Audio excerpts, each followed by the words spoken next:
భారతీయుడు ఛానల్కి స్వాగతం. జై శ్రీరామ్. హర హర మహాదేవ్. ఇజ్రాయెల్కి పాలస్తీనియన్స్కి యుద్ధం జరుగుతుంది.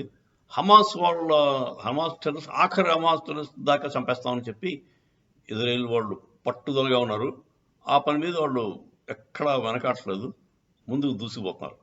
గాజా స్ట్రిప్ అనే ఏరియా ఉంది కదా, ఆ గాజా స్ట్రిప్లో ఒక నార్త్ నుంచి ఇజ్రాయెల్ వాడు అటాక్ ఇచ్చుకుంటూ పోతున్నాడు. వీళ్ళు వెనక్కి వెళ్తున్నారు సౌత్ వైపు. ఆ సౌత్ వైపు దాటిన తర్వాత ఈజిప్ట్ వస్తుంది. అక్కడికి ఈజిప్ట్ బార్డర్ వస్తుంది. ఈజిప్ట్ బార్డర్లోకి వెళ్ళిపోవాలి వాడు సురక్షితంగా ఉండాలంటే. లేదంటే ఇజ్రాయెల్ సోల్జర్స్ అలా దూసుకుంటూ వస్తున్నారు. అంటే వాళ్ళు హమాస్ వాళ్ళని అప్పు చెప్పేస్తే బాగుండు. వీళ్ళు హమాస్ వాళ్ళని వీళ్ళు అప్పు చెప్పరు. హమాస్ అంటే చాలా, అంటే టెర్రరిస్టులు అంటే చాలా అభిమానమో భయం, వాట్ ఎవర్ ఇట్ ఈస్. వాళ్ళు హమాస్ వాళ్ళని ఇజ్రాయెల్కి అప్పు చెప్పేస్తే యుద్ధమే లేదు. వాళ్ళు హమాస్ వాడు 200 మంది ఇంకా హోస్టేజెస్ ఉండిపోయారు వాళ్ళ దగ్గర. వాళ్ళని అప్పు చెప్పేస్తే యుద్ధమే ఆగిపోతుంది. అది చేయరు. అది చేయమని ఏ దేశం అందో, యూఎన్ కూడా అందో. ఇజ్రాయెల్ మాత్రం వారైపోయమంటారు. వాళ్ళు ఎలా ఆపుతారు? వాళ్ళకి తీరని నష్టం జరిగింది అక్టోబర్ 7th. తీరని నష్టం. పాపం హ్యాపీగా పండుగలు చేసుకుంటూ పాటలు పాడుకుంటున్న పిల్లల్ని చంపేశారు. చిన్న చిన్న పిల్లల్ని చంపేశారు. ఆడవాళ్ళని, నిరాయుధుల్ని చంపేశారు. చాలా దారుణం మారణకాండ. అది భయంకరమైన మారణకాండ. అక్టోబర్ 7th జరిగింది. దానికి రిటాలియేషన్ కింద మనం, అంటే మన హిందువులైతే ఫోన్లే వాడి పాపాన్ని వాడైపోతాడని మనం ఆలోచిస్తాం తప్ప, మిగతా వాళ్ళు అలా ఉండరండి.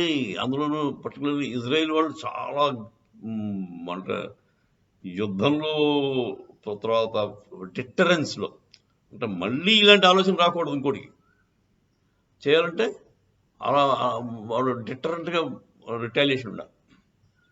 అంటే తిరగబడి యుద్ధం చేస్తాం కదా, అది ఎంత ప్రమాదకరంగా భయంకరంగా ఉండాలంటే మళ్ళీ ఇలాంటి ఆలోచన ముస్లిం కంట్రీస్కి ఇంకొక 100 ఏళ్ళ దాకా రాకూడదు. 100 ఏళ్ళు 50 ఏళ్ళు. అంతకుముందు ఒకసారి చేశారు 50 ఏళ్ళ క్రితం. వాళ్ళు తిన్నారు. అప్పటి నుంచి ఇప్పటిదాకా చాలా కామ్గా ఉన్నారు. అలా ఉంటేనే వాళ్ళకి అర్థం. That is the language they understand. మన ముస్లిమ్స్కి వాళ్ళకు అర్థమయ్యే భాష ఏంటంటే, వాళ్ళకంటే ఎక్కువ క్రూరంగా ఉంటేనే వాళ్ళు భయపడతారు. సో ఇప్పుడు ఇజ్రాయెల్ చేసే పని అదే. గాజా స్ట్రిప్లో ఒక దగ్గర నుంచి అలా కొట్టుకొచ్చేస్తుంది. అంటే విచిత్రం చూడండి, ఇస్లాం వాళ్ళు లా ఇలాహి అల్లా ఏదో అంటారు. అంటే మా ముస్లిమ్స్ అందరూ ఒకటే, మేము ముస్లిమ్స్ కోసం రక్తం చేస్తాం అంటారు కదా. ఎంత దుర్మార్గులో చూడండి. ఒక్కొక్క ఈజిప్ట్లోకి పాపం ఈ రిఫ్యూజీస్, గాజా స్ట్రిప్ నుంచి వస్తున్న పాలస్తీనియన్ రిఫ్యూజీస్కి ఈజిప్ట్లోకి ఎంటర్ అయితే సేఫ్టీ అనమాట. ఈజిప్ట్లోకి ఎంటర్ అవ్వడానికి ఒక్కొక్క అడల్ట్కి, పెద్ద మనుషులకి, అంటే 14-15 ఏళ్ళు దాటిన మనుషులకి $5,000 తీసుకుంటారు. $5,000. అదే చిల్డ్రన్కి, అంటే 14-15 ఏళ్ళు లోపు వాళ్ళకి $2,500 తీసుకుంటాం. అంటే ఒక మనిషి, ఒక అడల్ట్ ఈజిప్ట్లోకి వెళ్ళాలంటే ఆల్మోస్ట్ 5 లక్షల రూపాయలు మన ఇండియన్ కరెన్సీలో పట్టుకోవాలి. అదే పిల్లలతో వెళ్ళాలంటే ఒక్కొక్క పిల్లకి 2.5 లక్షలు పట్టుకోవాలి. ఈ విధంగా ఒక కంపెనీ చేస్తుంటారు, ఈజిప్షియన్ కంపెనీ. ఈ ఇమిగ్రేషన్ ప్రాసెస్ డబ్బులు తీసుకుని ప్రజలు, అంటే పాలస్తీనియన్స్ వాళ్ళ దేశంలో రప్పించడానికి ప్రాసెస్ అంతా కూడా ఒక కంపెనీ హ్యాండిల్ చేస్తాం. ఆ కంపెనీకి రోజువారీ ప్రాఫిట్ ఎంత తెలుసండి? $2 million average. Last month $58 million, $58,000 సంపాదించారు. సో చూడండి, వాళ్ళు ముస్లిమ్స్, మా మిగతా ముస్లిమ్స్ అంటే మాకు చాలా అభిమానం. ఈజిప్ట్ కూడా ముస్లిం కంట్రీ, పాలస్తీన్ కూడా ముస్లిం దేశమే. వాళ్ళు డైరెక్ట్గా రానిచ్చేది కదా, డబ్బులను వసూలు చేయాలి. సో పర్ డే వాడి ఇన్కమ్ ఆల్మోస్ట్ $2 million ఏదో చెప్తున్నారు. ఇదండి ఈ ఇస్లాం తాలూకు అసలు రంగు. వాళ్ళకి అభిమానం ఉండదు. బయట మీద మాత్రం క్రూరంగా ఉంటారు. వాళ్ళతో కూడా చాలా డబ్బులతోనే పని జరుగుతుంది అక్కడ. అది. సో మీరు ఇస్లాం గురించి కొంచెం అర్థం చేసుకోవాలంటే ఈజిప్టు, పాలెస్టైన్ బార్డర్ స్టడీ చేస్తే it's a classic example of అంటే ఒక ముస్లిం ఇంకో ముస్లిం మీద ఎంత అభిమానం పడతాడు. అందుకే వీళ్ళంతా వీళ్ళు ఏ జర్మనీలో ప్రాంతంలో తలదార్చుకుంటారు, అక్కడ గోలాడతారు మళ్ళీ. సో ముస్లింకి ముస్లిం మీద జాలి ఏ కొసాన ఉండదండి. కాకపోతే వీళ్ళు వెళ్ళి మేము విక్టిమ్స్ అని చెప్పేసి మా బాధలో ఉన్నాం అని చెప్పేసి మిగతా దశలు పోయి అక్కడ మళ్ళీ షైరాలా కావాలంటారు. అక్కడ మళ్ళీ మతరాజ్యం స్థాపిస్తారట.